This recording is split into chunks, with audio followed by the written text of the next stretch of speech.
I think anybody who's watched my channel knows that I have been beating the drum about the idea of Schedule F being enacted. This is Donald Trump being able to change civil servants, federal employees who are designated as civil servants, into political appointees. That seems to finally be making its way into reality right now. Can you explain the implications of this latest move by Donald Trump?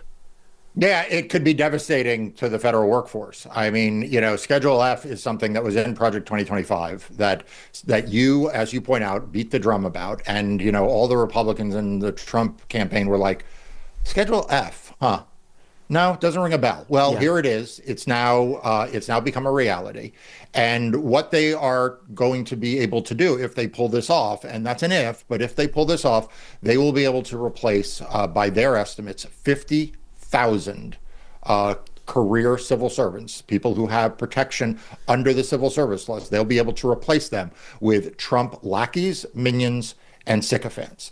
And these are at the top end of the civil service scale. So these are not, the assistant to big balls over at Doge. These are people who Donald Trump wants to replace because, frankly, they're getting in his way. These are the people who are standing up to Doge. These are the people who, you periodically read about the guy who wouldn't go along, right? These are the people who are standing up to Stephen Miller and Donald Trump and Pam Bondi and all of the terrible people in the administration. And in one fell swoop, they want to be able to fire them and then replace them. Okay, so let's just dig right into what I feel is the most important part to discuss here, and that is the implications for our law enforcement agencies. So, for example, if you have career civil servants who right now make up these law enforcement agencies, the DOJ, the FBI, and you replace those folks with political appointees whose adherence is not to the Constitution or to the law, but rather to Donald Trump himself, what can that mean come election time when they either have to investigate legitimate claims of voter suppression, for example, of these right-wing militias, versus their willingness to embrace these bogus stories? Like, for example, in 2020, we heard God knows how many stories about fake ballots being cast, vote dumps being taking place in Milwaukee or Philadelphia or Detroit.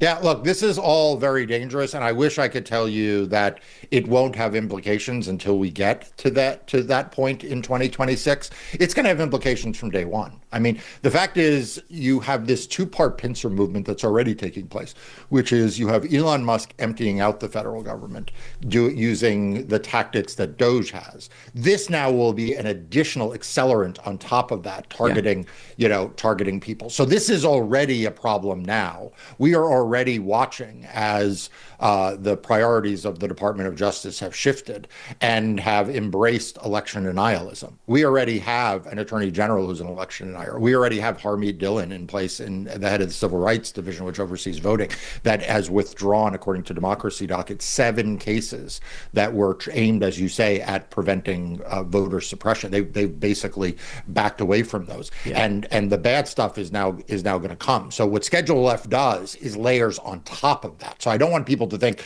that all is hunky-dory now and it will only have implications when we get close to elections. This is going to have an immediate bite. And Brian, this brings to another topic that you and I have discussed, which is everyone has focused right now on Elon Musk's effort to cut people from the federal government.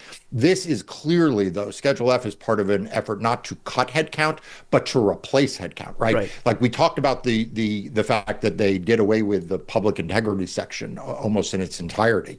This is the nonpartisan people who would prosecute crimes involving elections alike, and they've done away with the careerists there. This allows them to do away with the last of them, by the way. But the point is, it will also allow Donald Trump to refill these positions with his political lackeys rather than having to go through the civil service protections that would be afforded. Right, so it's not just eliminating the barriers to what he wants to do, but it's actually putting in place people who will accelerate those processes that he's looking to accomplish. So I guess that raises the next obvious question here, which is, what are the legal barriers to doing what he wants to do? I know that there was an executive order that Joe Biden passed at the end of his presidency, but obviously, those are only as strong as the duration of the president who's in office to actually enforce that.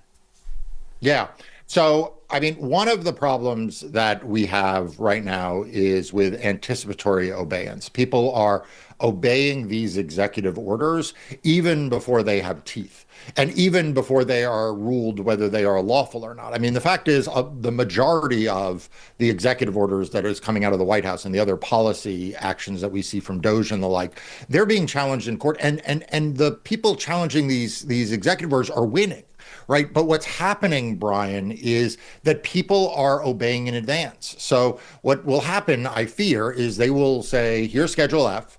We're now sending pink slips to 50,000 people. I mean, that's a lot of people in the federal government in one fell swoop. And the question, Brian, is how many of them say, I want to fight and stick around to keep their jobs? And how many of them are like, well, you know what, I'm just getting out of here. I mean, this is like, this is the breaking point. And then there are these vacancies. And when Donald Trump then tries to fill those vacancies with political appointees rather than with career civil servants, again, like how many people are going to fight for those positions saying, wait, I was denied this opportunity under the civil service test that it should have been, and this shouldn't have gone to a political appointee. So, this is the problem that we have right now is, Brian, is you and I talk every day about the need to fight. And you are fighting, and I am fighting, and there are a lot of people fighting. But there are also a lot of people who are just trying to live their daily lives in the government sector. And they are, for good reason or bad, and I can't fault a lot of them. They are just giving up. And as a result, you wind up with these terrible, terrible results, and so that's what I really worry about. Well, a quick note, just for folks who are watching right now, to the point of finding the fighters. Mark and his team are doing that on a daily basis. One very small step we can all take to support him and to be able to benefit from the fearless journalism that they put out is to sign up for Democracy Docket. It's the news outlet Mark founded to focus on everything voting and elections. Highly recommend you sign up. I'll put the link right here on the screen and also in the post description of this video. Mark, what is to stop this administration from, for example, if they fire 50,000 career civil servants, from just hiring people who they themselves very well know are political appointees, but just kind of pretending in the coy way they always pretend that, the people who are replacing them with aren't political appointees. They're just as qualified as the person who held this job before, knowing full well that these are the Stephen Miller acolytes of the world. These are the Kash Patels and Dan Bonginos. And so, we know on the outside what purpose these people fill, but of course they can try and preserve or maintain some degree of plausible deniability when they put people in these jobs who are, clearly political appointees. Yeah, I think that's a really important and smart point that people should pay attention to, because this is not going to be the last 50,000, right? This is the beginning of Schedule F. And I always have to remind people, we are only in the first months of the Trump administration. So, what Schedule F looks like today may not be what Schedule F or its successors look like down the road. And at some point, you're exactly right. Whether it's in this first 50,000 or the next 100th or the next 300 or the next 500,000, they will reach a point in which they are going to say, okay, Your Honor, you're right. These have to be nonpartisan positions. They have to be on the merit. But we've redefined what merit is. Right. You, Your Honor, can't tell us how we define what is meritorious, right. and you can't micromanage every person hired. And so, that's going to be, I think, like a reality. And also, Brian, and we've talked about this in the context of, some of the executive orders targeting, for example, law firms, not only law firms, but law firms being an example, which is, if the president of the United States says, I only want a certain kind of person hired, and you are a career person trying to keep your job, and you are in charge of hiring, it's going to affect you when you look at 2 resumes or 5 resumes. Or 10 resumes, right? Are you really looking to pick a fight with the president of the United States? Are you looking to be outed on Truth Social or by Elon Musk's X as some deep state operative? Because it's not beyond the Stephen Millers of the world to do that, right? If the hiring doesn't go their way in the civil service process as it currently exists or as it's reformed, they will target the individual career civil servants who are doing the hiring. And so for a lot of them, it's going to have this effect, this drifting effect anyway.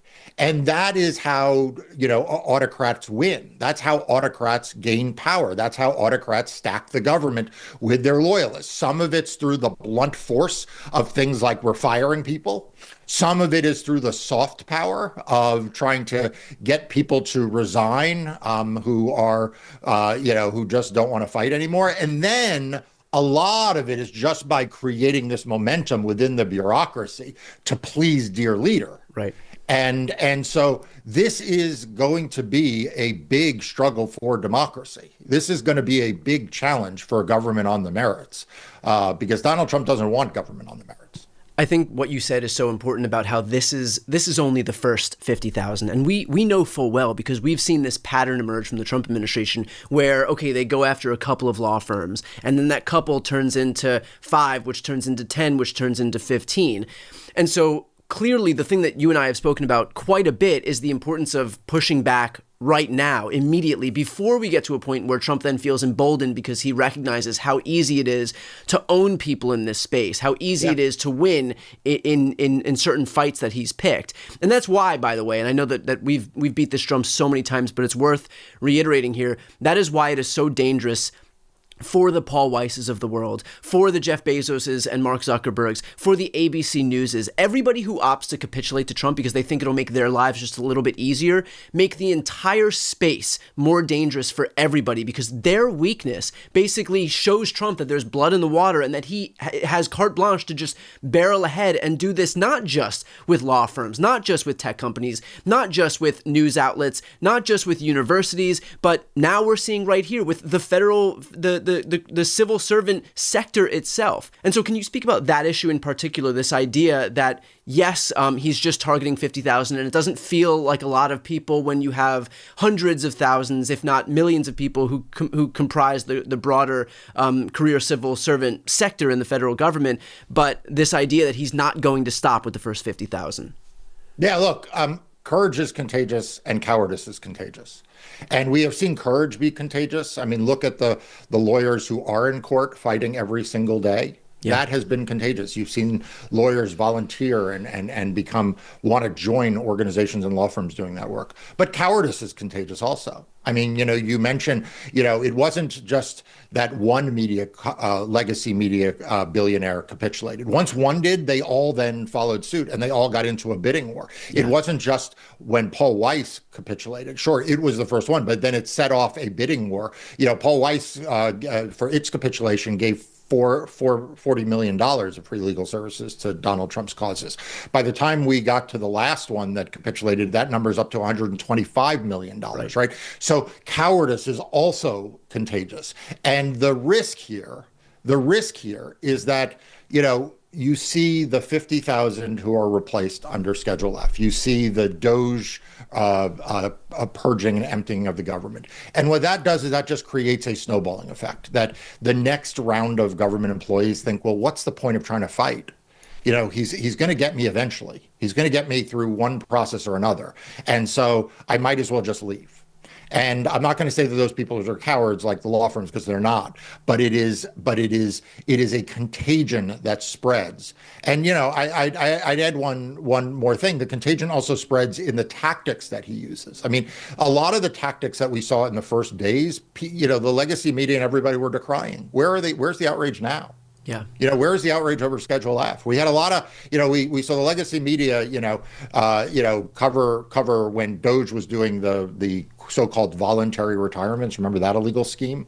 But where is, but you don't see this Schedule F thing, which was on the front page, by the way, of the pro-democracy media. It's something you and I covered. Oh, I mean, how many times did you and I cover the countless prospects of Schedule F? Yeah. But now that it's here, the legacy media is kind of like shrugging its shoulders, largely around this. Another example is, AmeriCorps. This is a program that takes people who are recent graduates from college, typically, sends them out into communities of need domestically, and they essentially volunteer.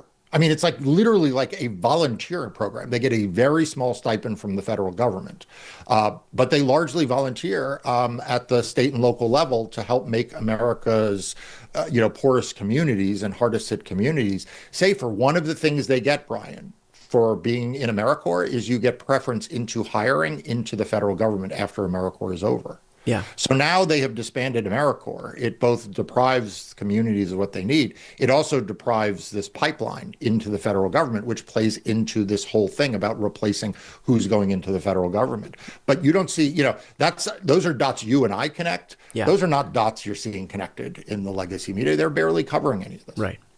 Well, let's finish off with this question, because I think this is probably the one worth asking most. But what do we do from here? What are the steps to stop this? What recourse do we have? Where will we expect this fight to be fought? Yeah. So look, I am sure there is going to be litigation over this because there should be, and the president of the United States does not have the power. I'm going to say this for the 19th time. The president of the United States does not have the power through executive order to nullify statutes. He does not have the power to overturn court decisions. He does not have the power to amend the Constitution. These are all things that Donald Trump is claiming in one form or another he has to do, and including in this instance. And he doesn't have that power unless we give it to him. Yeah.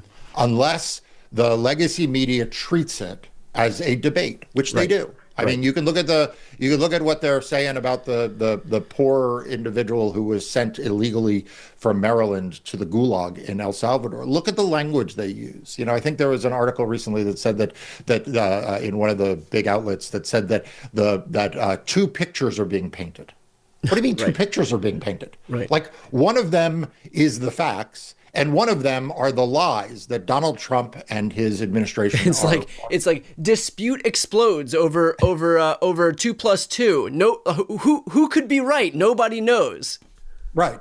And in the legal world, the question is how, are these big law firms, they are going to be tasked now to fulfill their hundreds of millions of dollars of obligations to Donald Trump. And what are they going to do? Are they going to continue to capitulate and collaborate, or are they going to find a backbone? Because like I said, we're only a few months in this administration. And if we don't put up a stand now against these kinds of things like Schedule F, then frankly, they're just going to multiply. And it's going to become harder and harder and harder as more and more people capitulate, as more and more institutions capitulate, as the media's coverage is just, I mean, Brian, I'm like out of words to describe how terrible the legacy media is at describing what is happening to democracy right now. Right. But we all need to just stay grounded and not let that Overton window shift, because if that happens, then it's just going to be harder down the road. Well, look, you have been a leader in ensuring that Overton window doesn't shift, and I would highly recommend for everybody who's watching right now, if you are not yet signed up for Democracy Docket, please do yourself a favor, do this country a favor, sign up for Democracy Docket. Again, I'll put the link right here on the screen and also in the post description of this video. I'm Brian Tyler Cohen. I'm Mark Elias. This is Democracy Watch.